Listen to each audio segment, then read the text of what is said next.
Salut à tous et bienvenue dans cette nouvelle revue du bodybuilding et du fitness à l'international. Aujourd'hui, j'ai deux informations à vous partager et aujourd'hui n'est pas le jour le plus joyeux à nouveau cette année pour faire une revue. Je voulais attendre le stream du lundi pour vous la partager, mais j'ai eu quand même pas mal de messages euh, concernant bien sûr cette nouvelle et votre envie du coup que j'en parle en fait dans la revue pour éventuellement pouvoir échanger ensemble autour du sujet, ce que je vous inviterai à faire de façon respectueuse, bien sûr, dans la section commentaires.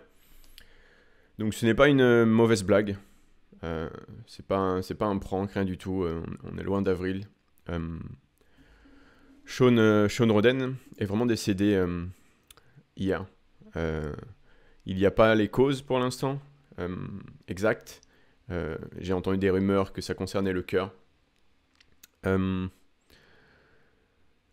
oui, Monsieur Sean Roden, en fait, est également pour nous Monsieur Olympia 2018, le bodybuilder qui, j'ai envie de dire, dans notre génération, euh, le bodybuilding moderne, a remis à jour l'idée que la ligne comptait en open bodybuilding.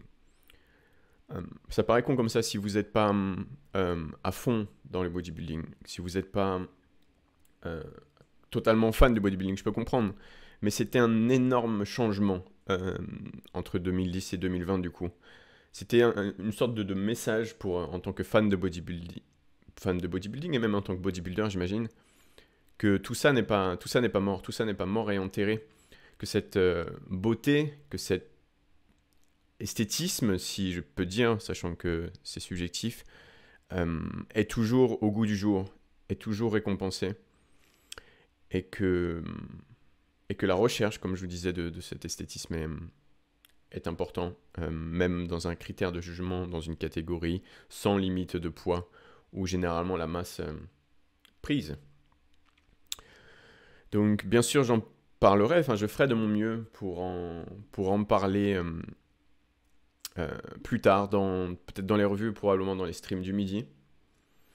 On échangera peut-être sur le sujet qui, probablement même, parce qu'on a tous ça à l'esprit, le sujet qu'on déteste aborder, mais qui sont au final les décès de très nombreux bodybuilders chaque année, mais j'ai envie de dire particulièrement cette année.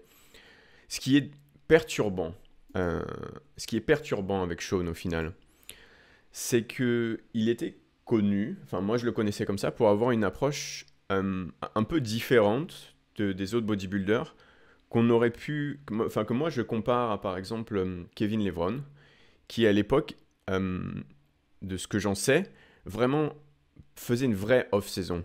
Donc une saison après la compétition où il sort de tout le gear qu'il utilise, de tous les PED qu'il utilise. Pour, j'imagine, laisser son corps se reposer, ça devait être l'idée. Donc forcément, en dehors des compétitions, il n'avait pas le même look que quand il était sur scène. Mais ce qui l'intéressait, lui, c'est briller sur scène. C'était pas vraiment être le meilleur bodybuilder qu'il peut être, le plus compétitif en dehors de la scène. Parce que c'est vrai qu'il n'y a pas trop d'intérêt. Et il faisait ça pour la bonne santé. Et Sean Roden, on en a discuté, il y avait une polémique il y a quelques années quand il avait fait un guest posing. Il a la même approche, une approche pour la santé en fait, ce qui est quand même assez rare et difficile même j'imagine à ce niveau de se focaliser là-dessus quand on est bodybuilder professionnel, quand les réseaux sociaux existent. Mais, mais c'est probablement la meilleure approche. C'est probablement la meilleure approche parce que Sean Roden ce n'est pas qu'un bodybuilder. C'est un papa. Il peut pas disparaître du jour au lendemain comme ça, sans conséquence pour sa famille. Et il faisait, je trouve, les bons choix. Mais ça n'a pas suffi. Ça n'a pas suffi. On n'a pas encore les causes exactes. On n'a pas. Oui, on ne sait pas, en fait. On ne peut pas tirer de conclusion. Mais après tous ces événements, on ne peut pas s'empêcher de ramener ça au style de vie qu'il a choisi. Ça se trouve, comme je vous dis, ça n'a aucun rapport. Si ça se trouve, c'était génétiquement décidé, plus ou moins. Et ce n'est pas l'utilisation d'hormones de croissance, de testostérone, d'injection de testostérone qui lui ont flingué la santé. On ne sait pas tout ça. Mais on ne peut pas s'empêcher d'avoir ce raccourci. Et comme vous pouvez le voir, même en prenant en prenant beaucoup de précautions, enfin autant qu'il peut en prendre à son niveau quand même, hein, parce que ça reste un monsieur Olympia, ça reste un mec qui a poussé les retranchements, ça reste un mec qui a dépassé les limites en fait. Pour arriver sur scène, comme vous avez la photo là à l'écran, il les a dépassé les limites. À ce moment-là, il a décidé de casser, de dépasser un peu sa conviction de santé, parce que le champion a pris le dessus sur la sainteté d'esprit en finale, parce que tu ne peux pas être sain et être Monsieur Olympia. C'est triste, mais c'est l'extrême qui veut ça, et c'est pareil dans tous les sports, certes plus visible sur le milieu du bodybuilding, notre discipline, mais dans tous les sports à haut niveau, l'extrême est requis, et des mesures extrêmes sont requises, et des catastrophes peuvent arriver du jour au lendemain. Des catastrophes arrivent du jour au lendemain, à vrai dire. On n'en parle peut-être pas, on le voit probablement moins, parce que c'est pas physique, c'est pas visuel. Mais le haut niveau requiert l'extrême, et l'extrême, comme on le sait, ça va pas très bien avec la santé. Donc, repose en paix, Sean Roden. Un énorme acteur pour moi de la scène du bodybuilding, du monde du bodybuilding. Une figure que j'ai pu découvrir en fait, enfin connaître un petit peu mieux. L'homme, j'ai pu le connaître un petit peu mieux via Stan. C'est limite ce qui me fait le plus mal en fait, ayant suivi aussi le parcours de Stan. La camaraderie, sa présence, même en France, avec les compétiteurs français. Ouais, la brotherhood en fait, tu vois. Ça fait mal de dire que c'est terminé, ça. Ça fait mal. Et toutes mes pensées à Stan, d'ailleurs, qui doit vivre vraiment un très très très très très mauvais moment. Donc n'hésitez pas à lui montrer votre soutien. Donc repose en paix, Sean Roden. Parti beaucoup trop tôt. Parti beaucoup trop tôt. Donc en deuxième partie de cette revue, il faut que je vous partage aussi les résultats de la compétition qui a eu lieu ce week-end. C'est un beaucoup plus joyeux, et je vais essayer de retrouver cette mood joyeuse. Après cet enregistrement que je viens de vous faire, qui était un peu fait sur le tas, là, sans que vraiment j'ai réfléchi, sans que je scripte. Donc désolé si c'était pas aussi scripté qu'une revue d'habitude, mais je voulais juste tourner la caméra et vous parler. Donc, deuxième partie, on a la victoire, et je suis vraiment, vraiment, vraiment content, la victoire de Samson Dauda au Prague Pro ce week-end. Donc, comme vous le savez, en ce moment, on a des compétitions toutes les semaines, et c'est vraiment un super moment pour le bodybuilding compétitif, parallèlement du coup à tout ce qui se passe niveau santé. Et comme vous avez pu le suivre avec les streams et les revues, je suis un grand fan depuis plusieurs années maintenant, 2-3 ans, du physique et de la détermination de Samson. Son histoire, l'année dernière, elle m'avait trop marqué. Tout ce qu'il a fait, partir en Corée en plein Covid, se faire enfermer pendant 2 semaines avant de pouvoir sortir de l'hôtel et finir sa préparation dans une chambre d'hôtel au poids de corps, etc. Il a vraiment, vraiment tout donné, mais il n'avait pas réussi à se qualifier. Cette année, donc déjà, on l'a vu sur plusieurs compétitions, UK, un peu partout, en fait, en Europe, après l'Olympia, a vraiment se battre pour aller chercher sa qualification, parce que c'est un objectif qu'il a, bien sûr. Bien sûr, bien placé sur les shows, gagner de l'argent avec les shows, et comme vous le voyez, c'est dérisoire quand même, mais bon, gagner de l'argent avec les shows, se faire un nom, et se qualifier pour l'Olympia. Et ces choses faites, il a réussi à passer devant il a réussi à se placer devant un très très bon Rafael Brandao, j'en parlerai juste après.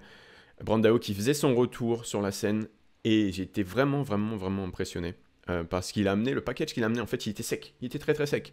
Et les éventuelles faiblesses morphologiques que je pouvais morpho-anatomiques que je pouvais lui trouver, il était tellement sec qu'elle n'était pas apparente, tu vois, c'était pas dérangeant comme j'avais pu en parler sur le stream avant ce week-end. Et surtout, il s'est placé devant le champion, le double champion d'ailleurs, cette année, Regan Grimes. Donc Regan Grimes, que j'ai effectivement pas trouvé au niveau des autres compétitions. Donc je trouve un placement qui est correct pour lui, troisième ici. Je l'ai trouvé très plat au niveau des pectoraux. Il n'y a pas beaucoup, comme vous le savez, c'était une compétition qui a lieu en Europe, donc on n'a pas beaucoup d'images. On n'a pas beaucoup d'images, on n'a pas de photos sur NPC News Online. On doit se contenter d'Instagram et des photos prises dans le jury, etc. Vraiment désolé pour ça, mais je peux pas faire autrement. En tout cas, voilà, vous avez le first call out ici, le top 4 apparent déjà. Je sais pas si c'était en finale ou en... Ouais, c'est l'après-judging. Et on va regarder d'ailleurs le scorecard, mais je vous laisse un petit peu sur les physiques des 4 compétiteurs. Déjà, j'ai plusieurs choses à relever. Alors, est-ce que c'est... concernant les photos, est-ce que c'est les appareils qui sont d'une superbe qualité ou alors la lumière, tout simplement, de ce show, le choix d'éclairage de cette compétition, pardon, était particulièrement bonne. Parce que de ce que j'en vois sur les photos des compétiteurs, bon là il y a un peu de filtre sur celui-là, mais c'était nickel. C'était nickel. Et ça fait longtemps que j'ai pas regardé une compétition et que je me suis dit, finalement, ils ont réussi, ils ont trouvé la recette, tu vois. Alors que pourtant l'arrière-plan a été un peu bordélique, tu vois, c'est pas forcément une couleur que tu veux utiliser pour mettre un maximum en valeur les gars qui posent devant. Donc le top 4 qu'on a ici justement. Mais la lumière avait l'air d'être tellement bonne que les physiques ressortaient extrêmement bien. Toutes catégories confondues d'ailleurs. Mais on a aussi la possibilité que ce top 4 était vraiment un top 4 élite niveau conditioning. Et c'est fort probable parce que Nathan DHA cette année, que vous avez juste ici, est extrêmement bon. Extrêmement bon. Je l'ai jamais vu aussi bon que sur cette saison. Et ça s'est vu avec ses placements sur les compétitions en Europe après l'Olympia. Bon, bien sûr, Egan également. Hein, c'est le meilleur Egan qu'on a jamais vu, qu'on n'a jamais eu. Même s'il était définitivement moins bon à cette compétition. Et ça commence à faire beaucoup de compétitions, donc ça peut se comprendre. Que sur les autres, hein. On voit ce dont je vous parlais un peu plus tôt, bon, c'est pas une pose à pectoraux, mais définitivement cette zone est un peu plate hein, comparée à avant. Samson qui également était probablement le meilleur Samson qu'on a eu, bien que je le trouve excellent, je l'ai trouvé excellent sur les 2 précédentes compétitions également, mais peut-être le 100% sur cette compétition, et un excellent retour comme je disais de Brandao. Raphaël Brandao était vraiment magnifique sur cette compétition. J'avais vu d'ailleurs une photo de cette compétition qui était parfaite. Et on a eu récemment une conversation, et peut-être que j'en ferai une vidéo pour vous, sur l'esthétisme, donc subjectif, mais bon, l'esthétisme en open bodybuilding. Et on listait les compétiteurs qu'on trouvait encore super esthétiques dans cette catégorie. Mon idée derrière tout ça, c'était de vous montrer que c'est pas mort du tout. Qu'on se focalise simplement sur quelques mass monsters, qui sont souvent en haut du tableau, bien sûr, mais que après le top 5, on a plein de mecs, ou même dans le circuit pro, on a plein de mecs qui en dégagent de fou. Et là, on a un beau trio, je trouve, de 3 bodybuilders jeunes, entre guillemets, dans le circuit, même si Brandao, il a déjà bien concouru, et Regan Gums aussi, mais 3 bodybuilders qui respirent aussi cet esthétisme. Super niveau, une bonne définition, des lignes qui sont agréables à regarder, malgré un poids de corps qui est aux alentours des 120 plus kilos. Donc si ça c'est la relève, au final, et ça se présente ainsi, ne vous inquiétez pas que vous allez très rapidement comprendre qu'au final, Open Bodybuilding n'est pas mort et que Classic Physique, bien que Classic Physique ce sera peut-être la solution d'un point de vue santé, on en parlera dans une autre vidéo aussi, Open Bodybuilding est également encore une très belle catégorie, la catégorie range j'ai envie de dire. Donc comme je vous ai dit, on regarde rapidement les photos et on va aller sur la scorecard. Pourquoi pas en stream faire une comparaison pose par pose, bien que je trouve que c'est assez décisif, assez clair les placements. Par contre, ce que j'ai relevé sur la scorecard, donc c'est le seul papier un peu officiel que j'ai. Il n'y a pas vraiment de photos clean et tout sur NPC Online, il n'y a que ça, il n'y a que cette scorecard. Ce qui est intéressant de voir, c'est que Samson Dodin était un clair gagnant sur le pré-judging et sur les finales. Dans les yeux des juges, dans l'œil des juges, il a pas bougé. Vainqueur pré-judging, vainqueur final. Simple. Par contre, comme on peut le voir, ici, Regan, au pré-judging, il était second dans l'œil des juges. Et par contre, comme on peut le voir au final, c'est plus du tout le cas. Et c'est du coup Rafael Brandao, qui était loin, un des juges, qui est revenu en finale probablement bien meilleur, et ou Regan Grimes qui est venu en finale moins bon. Et la différence s'est faite ici en fait. La transition, et comme je vous disais un peu plus tôt, les finales comptent. On a moi-même commis l'erreur de penser que le prejudging était représenté 100% du jugement quasiment, hein, dans mes premières années en tant que fan de bodybuilding. Mais au final, la différence peut clairement se faire. La différence peut clairement se faire entre le prejudging et les finales. Donc c'est là que s'est fait la deuxième et la troisième place en finale. Un meilleur Brandao le soir et un moins bon Regan Grimes le soir a fait qu'il s'est placé deuxième devant Regan. Donc en troisième place, on a Regan Grimes. En quatrième place, du coup, on a Nathan Dehacha. En cinquième place, on a Roelly Winkler. C'est vrai que... Donc Roelly Winkler qui s'est placé cinquième sur cette compétition. Et comme vous pouvez le voir, Roelly, il est très gros à nouveau. On l'avait vu dans les compétitions précédentes cette année, avec un volume musculaire moins impressionnant, on va dire.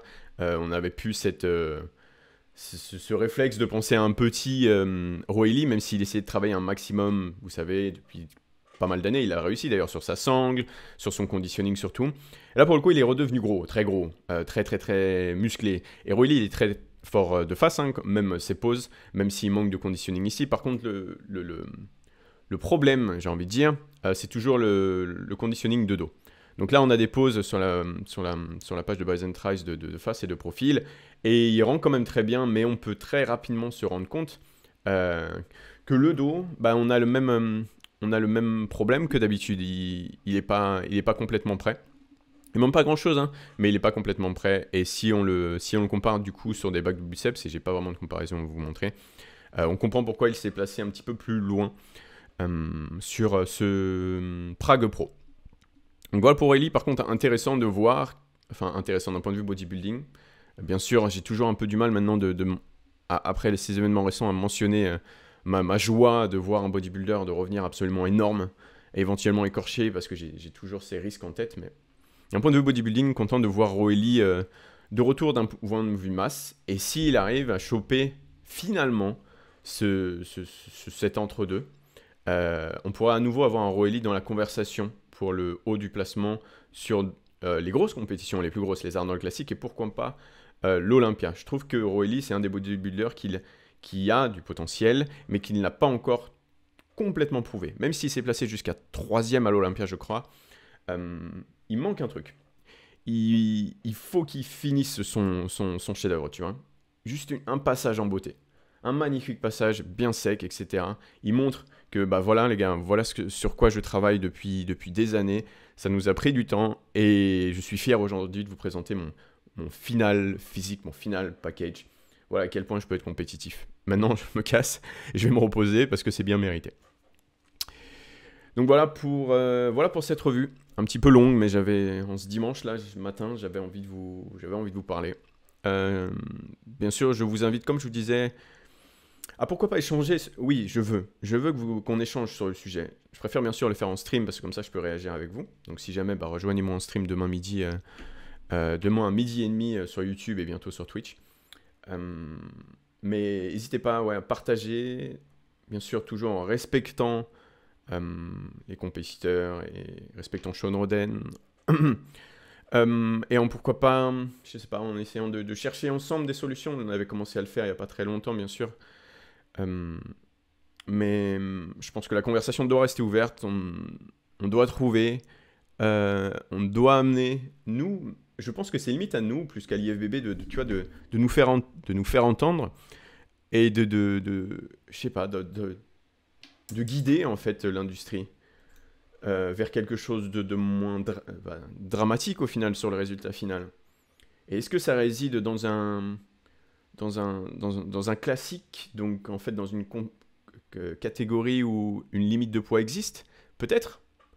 Si ça doit devenir la norme et que ça sauve des vies, moi je serais même, alors Hardcore Fan Bodybuilding Open, je serais 100% satisfait, diverti, impressionné, inspiré pourquoi pas, par voir une catégorie telle que classique physique devenir peut-être même une catégorie reine. Alors peut-être changer un petit peu les critères quand même, ouvrir un petit peu la, la limite de poids, mais pourquoi pas? Pourquoi pas, écoute. Parce que voir Chris Bumstead, voir Brian Hensley, voir Terence Ruffin, etc. Et le fait que ce soit la conversation principale, pourquoi pas? Si ça leur permet d'être moins en danger, de vivre plus longtemps, de moins faire de conneries justement avec les dosages, d'expérimentations étranges, bah je suis pas contre. Mais dites-moi ce que vous en pensez bien sûr en commentaire. Et puis on continuera du coup la conversation demain probablement parce que j'arriverai pas à me sortir ça de la tête pendant le stream et probablement pendant toute la semaine. Donc merci à tous d'avoir regardé cette longue revue. Je vous souhaite un bon dimanche, enfin si vous voulez regarder le jour de sa sortie bien sûr. Et puis je vous dis, comme je vous disais, à demain. N'hésitez pas, bon, moi, comme d'habitude, à vous abonner, à liker la vidéo et à échanger avec moi dans la section commentaires. Et puis on se retrouve bientôt pour des news, je l'espère, un peu plus joyeuses. Ouais, voilà. Bon dimanche les gars, ciao.